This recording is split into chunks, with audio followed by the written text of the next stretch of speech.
What is up, YouTube? It's your boy The Walk 71, replaced day with a 4, and I am here with my NXT Takeover Orlando special for you guys. Now my phone is dead, so I don't have my notes or like the match card, so I can like have it saved up. But I pretty much have it memorized. If I mess up, then I mess up. That's my bad. Anyway, we open up with a very clean video package of them talking about the history with Orlando and NXT and how it started from there, and now we're here selling out arenas. Very cool. So we end up opening up with the Sanity 8-man or 8-person tag team match, because they had 2 women in the match also. So earlier, I guess during fan access, No Way Jose was taken out by Sanity, so they needed a replacement. And before the show started, I already thought in my mind, I said, who should be on it? Cassius Ohno, right? So we ended up having Sandy come out. They have black like paint around their eyes. They look pretty cool. I feel like that's what they should wear before like every match almost. They look pretty clean. Then you had the other team of Roderick Strong, my guy Roderick Strong, Ty Dillinger, Ruby Riott, and then Cassius Ohno's music hits, and I popped because I actually like Cassius Ohno, Chris Hero, for people who don't know. He came out with the classic Sacramento Kings Cassius Ohno jersey tights and arm sleeves and all that. He actually wrestled with the jersey on, so he didn't get so people didn't joke on him like they did last time when he had the Basketball USA one and he had the actual tight shirt, and it just didn't work. But this worked fine. This match in itself was a great opener to this show. Lots of offense from both. You got Cassius Ohno hitting people with those warring elbows. Roderick Strong, his moment where he went crazy. Ty Dillinger towards the end was nuts. Ruby Riott, I see big things happening for her because she's very aggressive, and then I like what she did with Nikki Cross. I can see them having a good match on NXT in the near future.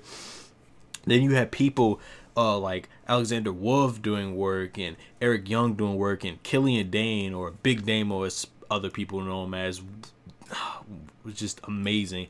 And I like how everybody was matched up. You had Wolf matched up with Strong. You had the leader, Eric Young, matched up with Ty Dillinger. Then you had the 2 big guys with Cassius Ohno matched up with Killian Dane. That was pretty interesting.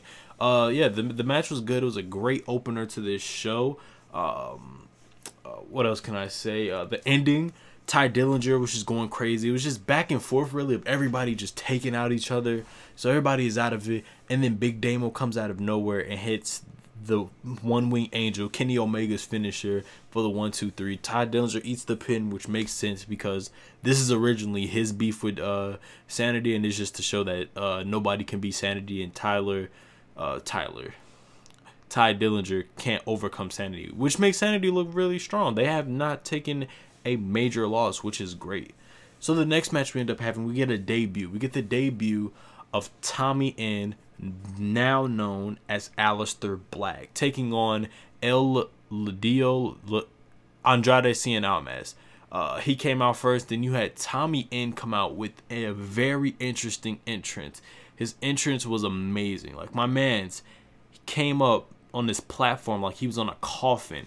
Looked so clean, and he was just walking. His theme song is nice too. I like his theme song. The CFOs, WWE, and whoever does the theme songs did a good job on this one. So he gets into the ring, climbs the rope, rolls off of it, and then sits in the Buddha position. I guess I forgot the name of what it is called before. He sits in the Buddha position and he's just looking, and then he does his pose. Then the match starts. The match was good also. It was a great introduction to Tommy End and what he can do. Now, I've seen what Tommy End has done in PWG, and trust me, there's more to come with him and like moves and stuff. He has a nice I guess like a jumping knee or whatever, I guess a running knee. He has a nice one of those.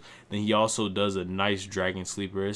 He has a pretty nice moveset, very versatile. But Andrade Cien Almas looked impressive once again, very persistent on working on Aleister Black's arm the whole time. Every time he would catch Aleister Black with something, he would always trap the arm, whether it be an arm bar over the ropes, or he would do this nice clean move where he trapped the other arm and then would just like do something with the other arm that he was trying to like hurt.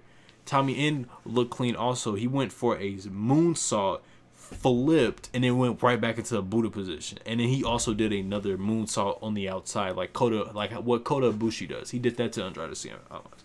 So the match ended with them just going at it, right? Both men are just going at it, and then he hits his finisher. I forgot the name of it. It's like black something, and it's a spinning heel kick, but it looks so clean. It looks like very brutal.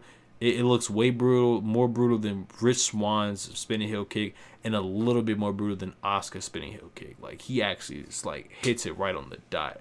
Good match. So far, the show's been pretty good. We got these two matches, and then we get hit with the good tag team match, a very good tag team match, a triple threat NXT tag team championship match. By the way, we got new NXT championship designs.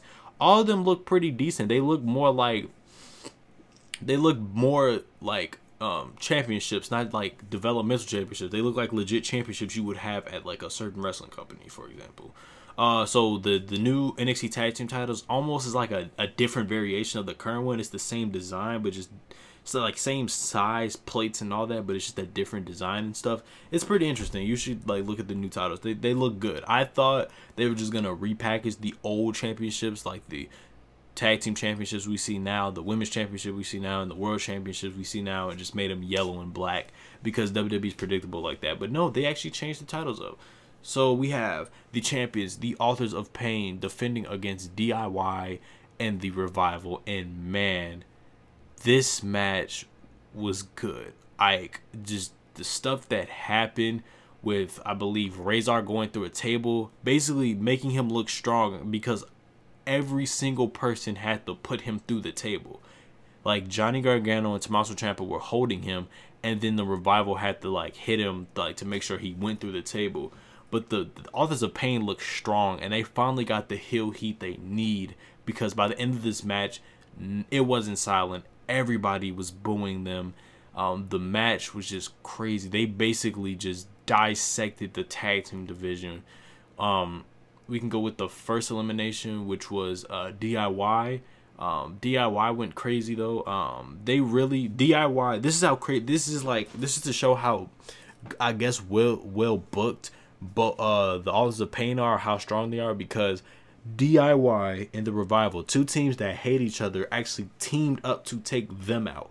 We seen Scott Dawson and Johnny Gargano hit the DIY's finisher, the knee and the super kick. Then you had Dash Wilder and Tommaso Ciampa hit a shatter machine. Like, it was crazy. So first, DIY was eliminated, and the crowd instantly lost it. They were mad because those are the faces. They like DIY, they like Johnny Gargano and Tommaso Ciampa. And then we end up getting Authors of Pain just destroying the Revival. Like, this is basically confirming that the Revival are going to the main roster, because they received a beating from the Authors of Pain. The Authors of Pain just threw them like rag dolls. Whether they just threw them into the barricades, threw them into the turnbuckles. They hit these double power bombs, and like Scott Dawson was struggling to get up for another power bomb. Then they end up hitting the collided power bomb, where they run both of them into each other, then power bomb them, and they end up retaining their tag team championships. And it was a good match. I honestly suggest you go and check that match out. It was a pretty good match. Then the next match we end up having was for the NXT Women's Championship. We end up getting Asuka versus Ember Moon. Also, brand new NXT Women's Championship. Now, that title and the NXT Championship, they both look the same, which I'm fine with, because it just shows that the women are equivalent to men, but they're just different sizes, which I'm fine with that. I'm cool with that. So they end up having a match. The match was very good. It was a good match, very stiff, I should say, with some of the hits. You had Asuka with her stiff kicks. You had Ember Moon hit a clean super kick, and also hitting a clean forearm hit to Asuka, knocking her out the ring. So I believe we're going to get an Asuka heel turn pretty soon, or she's slowly dropping seats in of a heel turn, because she used a very heel tactic to win tonight. The match in itself, like I said, it was good. We got Ember Moon diving from the ring to the outside on Asuka. That was good. You had Asuka almost submit Ember Moon, but Ember Moon got out of it. It was a good match. Then you had Ember Moon almost set up for the Eclipse, only for Asuka to use the referee push him into the ropes, knocking Ember Moon off, and then hitting a mini, I guess you could say a mini roundhouse kick, knocking knocking Ember Moon out. 1, 2, 3. She retains the title. I honestly could see another match happening from this at the next takeover between these two. This feud isn't over with yet, just quite yet. So then we get no. Right after this, I think it was right before the main event. In the crowd, we got Drew McIntyre. He's back in WWE. And I know what they're probably going to do with him. I feel like since Drew McIntyre has a huge following in the UK, since he, went back to the Indies and TNA and stuff, they're probably going to use Drew McIntyre for the new UK show they're going to launch soon with the UK Championship. That's probably why they're bringing him back. And hopefully, he probably gets back on the main roster and all the other good stuff soon. But I see them using him for the UK show. It only makes sense. Had Drew McIntyre in the crowd, and I know he's with him because he's using his old name, Drew McIntyre, not his real name, Drew Galloway, which is what he's been using. So that was pretty clean. Then we end up getting Shinsuke Nakamura versus Bobby Roode, number 2. This match honestly was better than the match at San Antonio due to the dramatics of it. It has a more story to it. You got Nakamura coming back from an injury, Bobby Roode basking in his glory after he beat Nakamura for the championship and just showing that he's just the greatest. And then Nakamura was hurt. He came back from it. He prevailed, and now he's facing Bobby Roode, and the collision of this match was just great. I love that Bobby Roode was very relentless in this match. He actually went for Nakamura's injured leg. I'm kayfabe wise, his injured leg, and he went for it. It was a point of interest for him towards the middle of the match. He just kept going for his leg. He would swing his leg on the ring post. He would put his leg in multiple submissions like a figure 4. And then Nakamura had to fight through it, and he actually did. That was the best part about it. He fought through it and was able to still compete, because after the match at Takeover San Antonio, it was like he was dead. Hold on. It was after the I'm sorry, I just drank some water. It was after the match at Takeover San Antonio. He was completely dead, but Nakamura fought back, which was great, very inspiring for a lot of people in a way. He fought back, and he ended up hitting multiple Kinshasas on Bobby Roode. Bobby Roode hitting multiple moves on him. It was just an incredible match. It was just a clash of styles. It was a good story told in that ring of Nakamura trying to come back, and Bobby Roode using his heel tactics. He almost tried to hit Nakamura with the bell. Nakamura ended up doing some stuff I haven't seen him do in a while, like what he did to Sami Zayn, where he would just disrespect his opponent with his legs and his kicks and stuff. He would have Bobby Roode in the corner, and he would just kick him and stomp him and kick him and stomp him, and then rub his feet on him. I haven't seen that Nakamura in WWE since his match with Sami Zayn, where he did it too. And then Bobby Roode took some moves too. He took a Kinshasa a couple times actually. And then Bobby Roode ended up hitting one of the cleanest, glorious DDT drops, where it was like a tornado DDT. Picked his man up from the top rope, drops him for the glorious DDT.